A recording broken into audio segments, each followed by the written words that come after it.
अब episode number 2 की शुरुआत होती है। बाबूजी अचानक से जोर जोर से चिल्लाने लगते हैं और मैरी को आवाज लगाते हैं, लेकिन मैरी गहरी नींद में सोई हुई है तो इसी वजह से इसकी आंखें नहीं खुलती। उसके बाद शीला दौड़ते हुए बाबूजी के पास आती है और बाबूजी को बोलती है कि बाबूजी क्या हुआ, आप इतनी जोर जोर से क्यों चिल्ला रहे हो, सब ठीक तो है ना। तो बाबूजी बोलते हैं कि कुछ भी ठीक नहीं है, कल रात से ही हमारी टांगों में बहुत तेजी से दर्द हो रहा है, तो मैरी को बुला दो, वो हमारे टांगों की मालिश कर देगी। आप शीला बाबूजी को बोलती है कि बाबूजी आपकी टांगों में जो ये दर्द है ये अंग्रेजी दवाई से नहीं जाएगा जो मैरी तुमको लगाती है, इसके लिए देसी इलाज चाहिए जो हमारे पास है। आप 5 मिनट वेट कीजिए, हम अभी तेल लेकर आते हैं। आप सैली बाबूजी की टांगों की मालिश करने लगती है तो बाबूजी को काफी मजा आने लगता है और ये इसको बोलते हैं कि बहू वाकई तुम्हारे तेल ने तो जादू कर दिया, बहुत मजा आ रहा है, बस ऐसे ही करते रहो। उसके बाद ये बुड्ढा इसके साथ धीरे धीरे खुराफाती हरकत करने लगता है और बोलता है कि तुम्हारी सेवा को देखकर लगता है कि अब पुरानी वाली की मालिश और उसका तेल दोनों को ही घर से निकालना पड़ेगा। आप थोड़ी देर बाद मैरी भी बाबूजी की सेवा करने के लिए इनके कमरे में आ जाती है और इनकी सेवा में लग जाती है और इनको बोलती है कि बाबूजी आज हम आपसे पहले से ज्यादा फीस लेंगे क्योंकि आज हम आपको पहले से कहीं ज्यादा मजा देने वाले हैं। तो बाबूजी बोलते हैं कि अब उसकी कोई जरूरत नहीं है,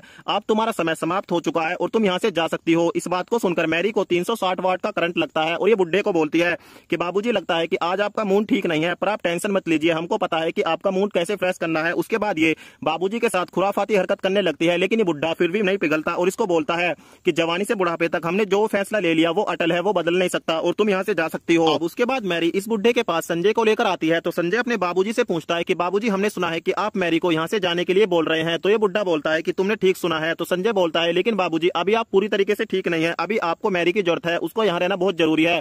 तो बुड्ढा बोलता है कि हमको पता है कि मैरी का यहाँ रहना क्यों जरूरी है और किसके लिए जरूरी है।